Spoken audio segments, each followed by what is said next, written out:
आकाशको न्यानो हावाको धारसँगै वसन्त, नयाँ जीवन र समृद्धिको समाचार सुनाउँदै हिँड्ने व्हाइट स्ट्रोकलाई संसारभरका सबै मानिसले माया गर्छन्।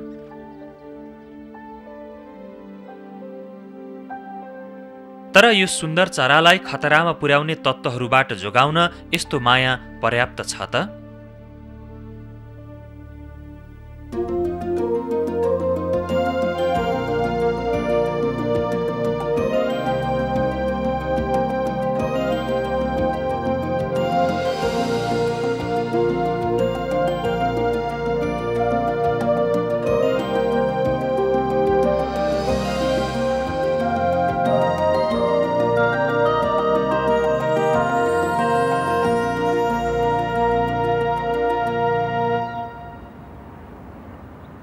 युरोपको होचो भागका सहरका घर अनि गिर्जाघरका बुर्जाहरूमा व्हाइट स्ट्रोक बसेका हुन्छन्, पेरिसमा परेवा बसे जस्तै गरी।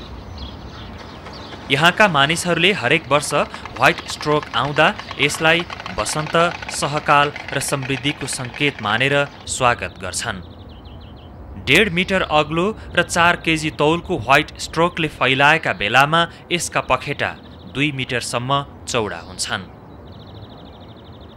स्ट्रोक 17 थरीका हुन्छन्। तीमध्ये एक प्रजातिको यो व्हाइट स्ट्रोक विशेष खालको हुन्छ।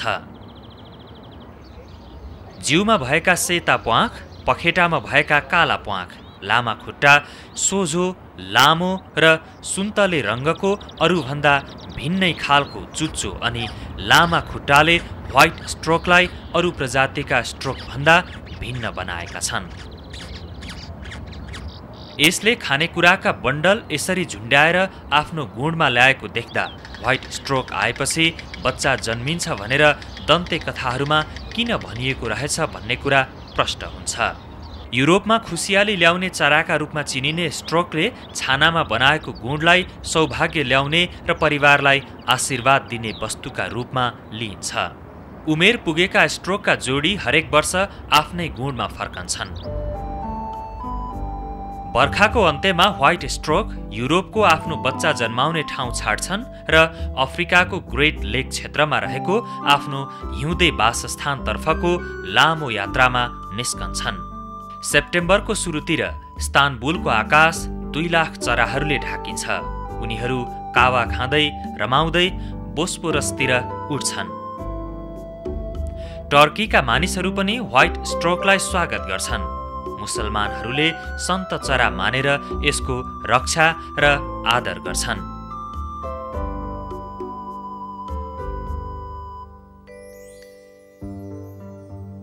व्हाइट स्ट्रोकमा पट्टी बाँधिदिने कार्यक्रमले गर्दा डेनमार्कबाट सुरु भएर दक्षिण अफ्रिकामा टुङ्गिने उसको 20,000 किलोमिटर लामो बाटो पत्ता लगाउन सकिएको छ।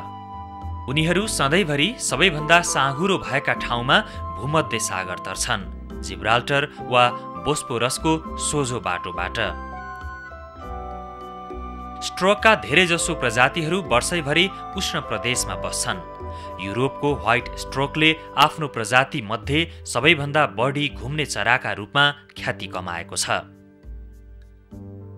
पखेटा चलाएर गरिने सामान्य उडानमा धेरै ऊर्जा चाहिने ठूलो चरो स्ट्रोक जमिनमाथि मात्र उड्ने तातो हावाको धारमा तैरिएर लामो बाटो तय गर्छ, जति बेला उसले मेहनत गर्नु पर्दैन। अफ्रिकाबाट फर्कँदा कहिलेकाहीँ स्ट्रोकका जिउमा भाला र काँड अड्केका भेटिन्छन्। युरोपमा जनसङ्ख्या बढ्दै जाँदा र सहर विकसित हुँदै जाँदा बनाइएका बिजुलीका नयाँ लाइनले खतरा थपेको छ। उनीहरूलाई माया गर्ने सहरवासीहरूले धेरै पटक घाइते स्ट्रोकको उद्धार र उपचार गरेका छन्।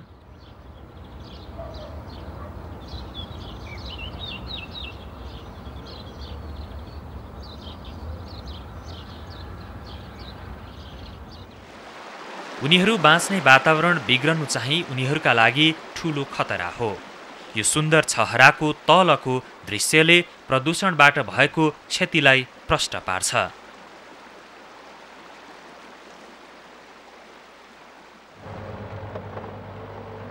दलदल जमिनलाई सुक्खा बनाएर अरू काममा लगाउँदा स्ट्रोकको चर्ने ठाउँ घट्दै गएको छ। स्ट्रोक दलदलको प्राणी हो।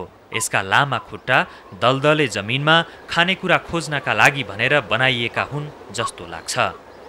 20औं शताब्दीमा जमिनमा ल्याइएका यस्ता परिवर्तनले गर्दा युरोपका होचा भागबाट व्हाइट स्ट्रोक हराउन थालेका छन्। तर युरोपेलीहरू व्हाइट स्ट्रोकलाई माया गर्छन्, त्यसैले उनीहरूले स्ट्रोकको अवस्था खस्कनु अघि नै त्यसो हुन नदिने उपाय अपनाएका छन्।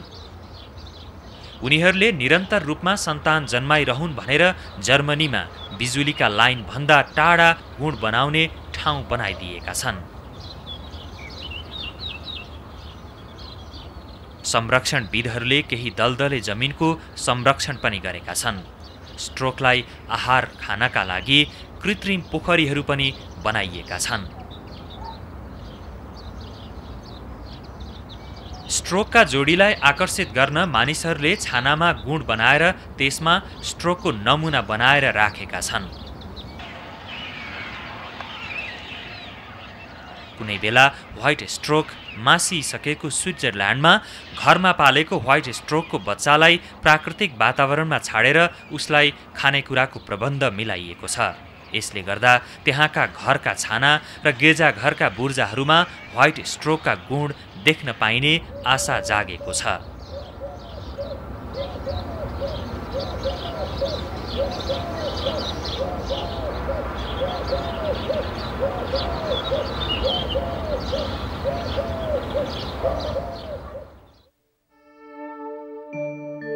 बीसौं शताब्दीको सुरुसम्म युरोपको व्हाइट स्ट्रोकको नजिकको नातेदार स्टर्न व्हाइट स्ट्रोक एसियाका दलदले जमिनमा प्रशस्त मात्रामा पाइन्थे। सन् 1959मा जापानको टोमिओका क्षेत्रमा यी स्ट्रोक खिचेका बेलासम्ममा चीन र कोरिया प्रायद्वीपबाट स्ट्रोक हराइसकेका थिए।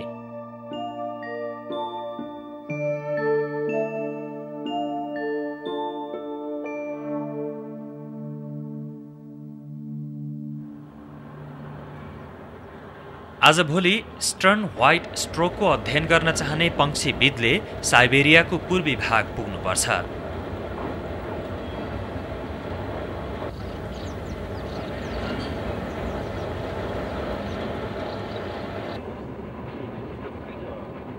सोभियत साइन्स एकाडेमी र जापान वाइल्ड बर्ड सोसाइटीको संयुक्त टोली चीनको उत्तर पूर्वी सीमा छेउको कावा रोप्सबाट 3 दिनको रेल र डुङ्गाको यात्राका लागि निस्केको छ।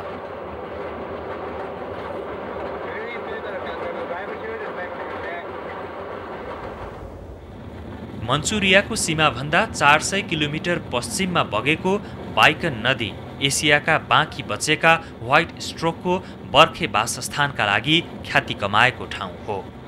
नदीको माथिल्लो भागतिर जाँदै गर्दा यो वैज्ञानिक अभियानले बडो धैर्यपूर्वक परालमा सियो खोजे झैं साइबेरियाको विशाल क्षेत्रमा बाँकी बचेका 660 जोडी मध्ये एक जोडी स्ट्रोक भेट्ने कोसिस गरेको छ। उनीहरू अति सुन्दर प्राकृतिक वातावरणमा आइपुगेका छन्। एसियाली मृग पहिलो पटक मान्छेलाई देखेर भाग्यो। 15 किलोमिटर लामो यो दलदले भूभाग मान्छेका लागि अनुपयुक्त भए पनि स्ट्रोकका लागि अति उत्तम वासस्थान हो। 3 दिनसम्म किराको टोकाई सहँदै दलदले जमिनमा हिँड्दा यी अनुसन्धानकर्ताहरूको वैज्ञानिक खोजको चाहनाको राम्रोसँग परीक्षण भइरहेको छ।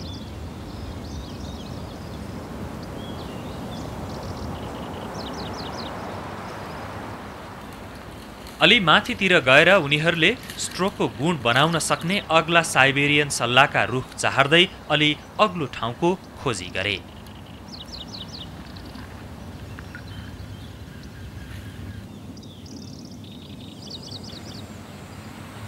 अन्त्यमा गजब भयो। सोभियत वैज्ञानिक व्हाइट स्ट्रोक देखियो भनेर चिच्याए। लामो चुच्चो र घाँटीले गर्दा यो व्हाइट स्ट्रोक हो भन्नेमा शङ्का रहेन। उनीहरू मध्ये सबैले प्राकृतिक वासस्थानमा व्हाइट स्ट्रोक देखेको यो पहिलो पटक हो। व्हाइट स्ट्रोकले बडो मजाले कावा खाएको देख्दा अनुभवी वैज्ञानिकहरू पनि मन्त्रमुग्ध भए।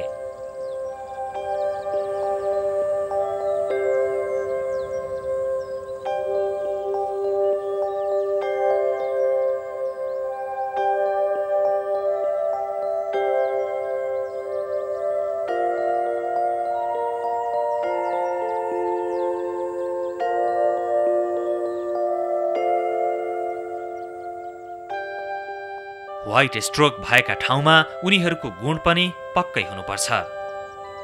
हो त अलि टाढा गुण देखियो।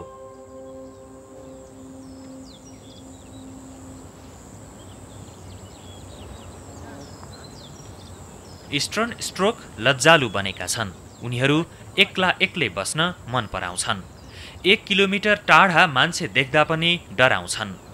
वयस्क स्ट्रोक शिकारमा निस्केका बेलामा वैज्ञानिकहरूले स्ट्रोकका गतिविधि हेर्न र फोटो खिच्न स्ट्रोकले नदेख्ने खालको पाल हाले। उनीहरूले 13 मिटर अग्लो मरेको सल्लाको रुखमा गुण बनाएका छन्, जहाँबाट उनीहरू आफ्नो राज्यको अवलोकन गर्न सक्छन्। हरेक वर्ष थप्दै गएकाले स्ट्रोकको गुण 2 मिटर लामो भएको छ। यो गुण निकै पुरानो हुनुपर्छ। उनीहरू मिलेर गुण बनाउँछन्। भालेले घर बनाउन चाहिने नर्कटका हाँगा बिङ्गा, डाँठ, माटो र पाएसम्म बोरा र कागज ल्याउँछ। तिनलाई जोडजाड गर्ने काम पोथीले गर्छे।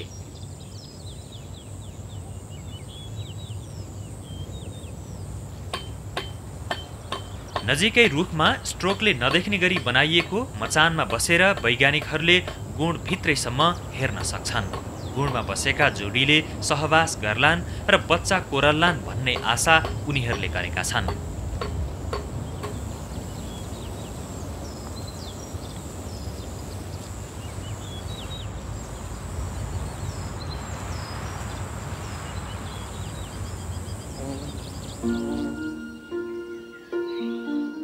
हिउँदको कठोर जाडोपछि साइबेरियामा वसन्त लागेको छ। जेठ महिनामा अधिकांश चराहरूलाई प्रजननको चटारो छ।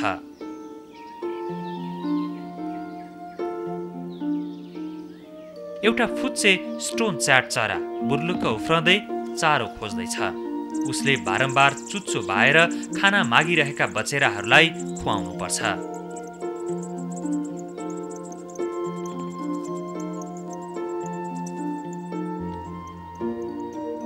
उत्तरतिरको हिउँ पग्लन लागेको छ। यो ठाउँ नयाँ जीवनमा रमाइरहेको छ। सबै प्रजातिका चराहरू आफ्ना भर्खरै कोरलिएका खन्चुवा बचेराहरूलाई खुवाउन व्यस्त छन्।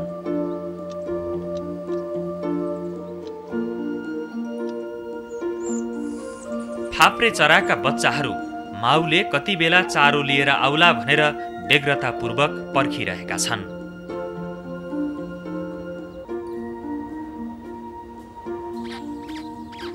स्ट्रोकको गुणमा साना बच्चा खाना पाइएला कि भनेर भद्दा किसिमले जीव चलाइरहेका छन्। सामान्यतया व्हाइट स्ट्रोकले 1-2 दिन भित्रमा 3 वा 4 वटा सेता चिल्ला अण्डा पार्छ। पहिलो अण्डा पारेदेखि नै माउ ओथारा बस्छन्। त्यसको 1 महिनासम्म भाले पोथी दुवै ओथारा बस्छन्। उनीहरू एक दिनमा धेरै पटक पालो फेर्छन्। ओथारामा नबसेको माउ चारो खोज्न जान्छ।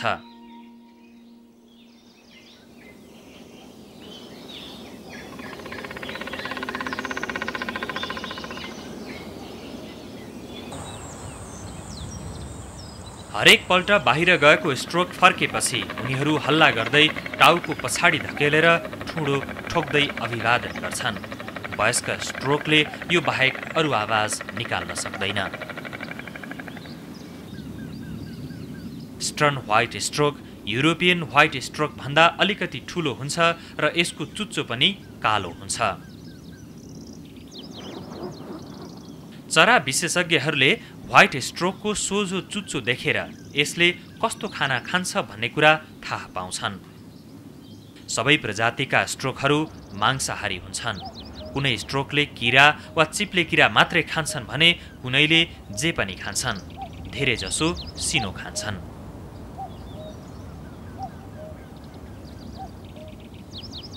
व्हाइट स्ट्रोकलाई धेरै किसिमका खाना खाने भनेर चिनिन्छ। यसले पोखरी र दलदले जमिन मन पराउँछ, तर यसले चिसो ठाउँ र पाखा बारीमा समेत चारो खोज्छ। यसले थरीथरीका खानेकुरा खान्छ। किरा, छेपारा, सर्प, मुसा, भ्यागुता अथवा माछा। आमा बाबुलाई आफ्ना बच्चालाई चाहिने चारो खोज्दै फुर्सद हुँदैन। कोरलिएको केही हप्ताभित्रै चल्लालाई हरेक दिन आफ्नो तौलको 50 देखि 60% तौल बराबर चारो चाहिन्छ। माउले आफूले समातेर पेटमा राखेका शिकार ओकलेर चल्लाको मुखमा होइन गुँडको भुइँमा राख्छ।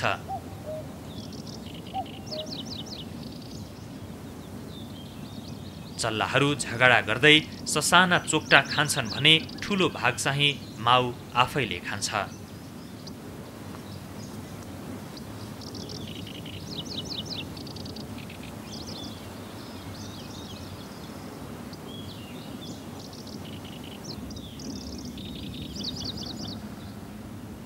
सानो क्याटफिस पनि चल्लाका लागि ठूलो भएको छ।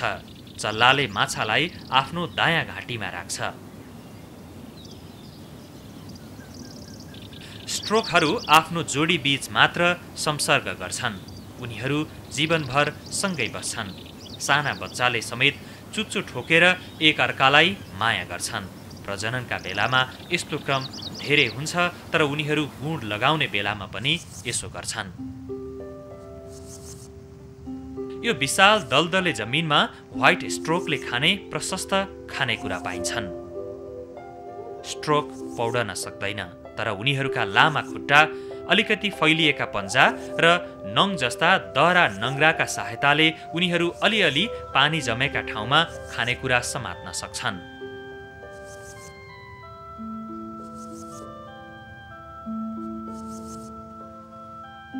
स्ट्रोकका चल्लाहरू पहिलो केही हप्तामै हलक्क बढ्छन्। यति बेला उनीहरू खान र सुत्न बाहेक केही गर्दैनन्।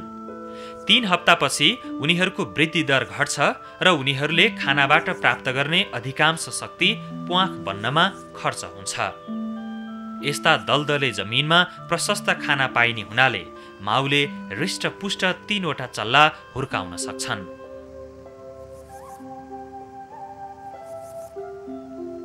खानेकुरा कम भएका ठाउँमा माउले सबैभन्दा ठूलो अर्थात् पहिले कोरलिएका एउटा वा 2टा चल्लालाई मात्र चारो दिन्छन्।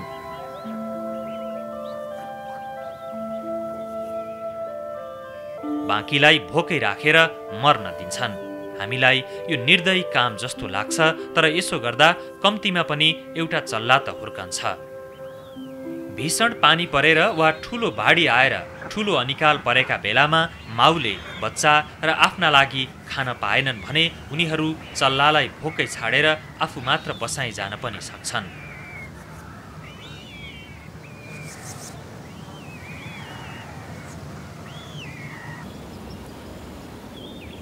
तर यो गुणमा चल्ला राम्रोसँग हुर्किएका छन्। कोरलिएको 8 दिनपछि चल्लाको दोस्रो सेतो पत्र पलाएको छ।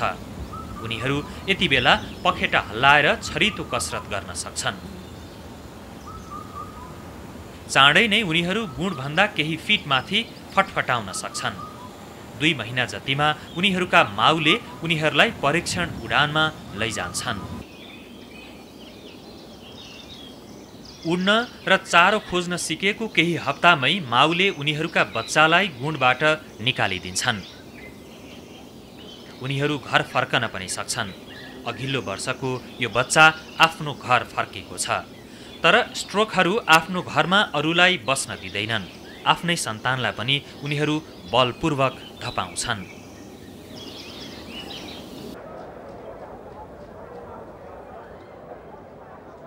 जापानमा अन्तिम जङ्गली स्ट्रोकले सन् 1971 मा चल्ला काटेको थियो।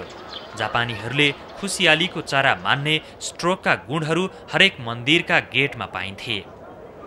तर अहिले त्यस्ता गुण देखिँदैनन्।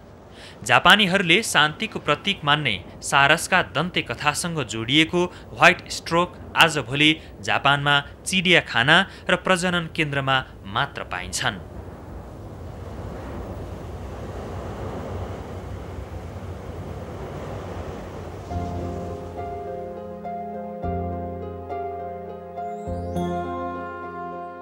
तीस वर्ष अघिसम्म पनि स्ट्रोकहरू ठिकैको संख्यामा जापानको टोकियो सहरबाट 75 किलोमिटर मात्र टाढाको टोमिओका सहरमा आउने गर्थे।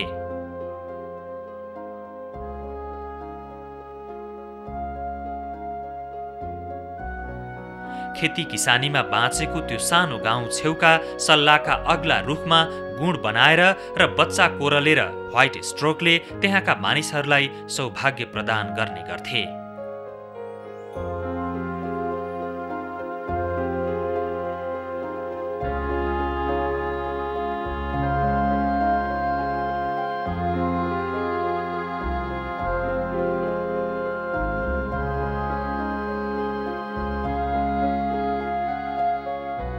उनीहरू त्यहाँ भएका प्रशस्त खानेकुरा, विशेष गरी विभिन्न थरीका माछा र गाउँ वरपरका नदी, पोखरी अनि नजिकैको धान खेतमा भेटिने उभयचर प्राणी खाएर बाँच्थे।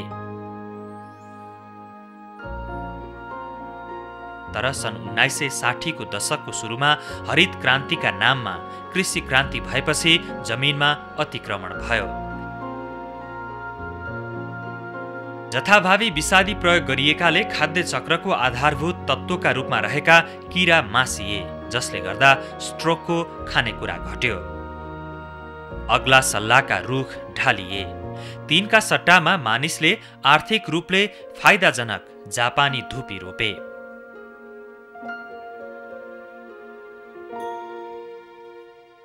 प्राकृतिक अवस्थामा रहेका ठाउँमा सभ्यताले अतिक्रमण गरेपछि स्ट्रोकको संख्या घटेर केही दर्जनमा सीमित भयो। यो भयानक क्षतिलाई महसुस गरेर जापानीहरूले स्ट्रोक जोगाउन वीरतापूर्ण प्रयास गरे। उनीहरूले पुराना खम्बा उठाएर चराका गुण लगाउने ठाउँ बनाए। स्कुलका विद्यार्थीहरूलाई कृत्रिम पोखरी र खोला बनाउन र तिनमा स्ट्रोकका खानेकुरा जम्मा गर्न लगाइयो। तर यो प्रयास पर्याप्त भएन। यसो गर्न धेरै ढिलो भइसकेको थियो। प्रशस्त मात्रामा खानेकुरा थिएन। वयस्कहरूले सन्तान जन्माउन सकेनन्। उनीहरूले अण्डा पारिहालेमा पनि कृषिमा हालिएका विषादीले गर्दा ती अण्डा कोरलिन सकेनन्। कोरलिएका अण्डा पनि धेरै बाँचेनन्। त्यहाँको वातावरण स्ट्रोकका लागि उपयुक्त थिएन। किसानका लागि कंक्रिटको कुलोले पनि खोलाको जत्तिकै काम दिन्छ। तर स्ट्रोकका लागि यो निर्जन ठाउँ हो। यहाँ खानेकुरा पाइँदैन। सुक्खा जमिनमा धान खेतमा जस्तो खानेकुरा पाइँदैन। तर अझै पनि आशा गर्न सकिने ठाउँ छ। सन् 1965 मा टोमिओका सहरमा 2 वटा व्हाइट स्ट्रोक समातिए। यो र अरू जोडीबाट चल्ला जन्माउन सकिएन। तर झण्डै 25 वर्षको अथक प्रयासपछि सन् 1988 मा टोकियो चिडियाखानामा एउटा व्हाइट स्ट्रोकको चल्ला कोरलियो।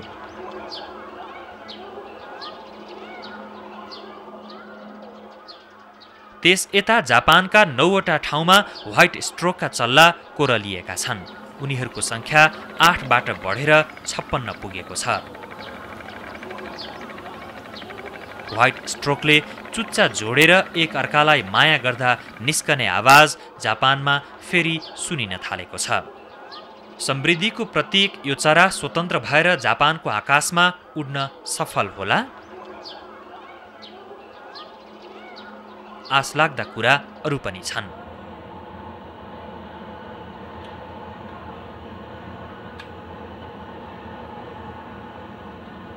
हालसालै हङकङ जस्तो अति विकसित ठूलो सहरमा पहिलो पटक 200 जति व्हाइट स्ट्रोक देखिए। हङकङमा धेरै मात्रामा अर्थात् त्यहाँको 40% भागमा राष्ट्रिय निकुञ्ज र आरक्ष बनाइएको छ।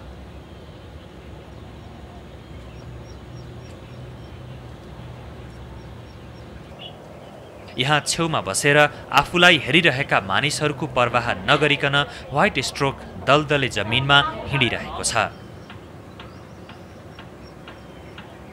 युरोपमा जस्तै पूर्वमा पनि मानिस र स्ट्रोक साथ रहने अवस्था तयार गर्न सकिन्छ कि? त्यसो भएमा कोरिया, चीन र जापानमा स्ट्रोकहरू फेरि उड्न थाल्लान् र उनीहरूले समृद्धि फैलाउलान्।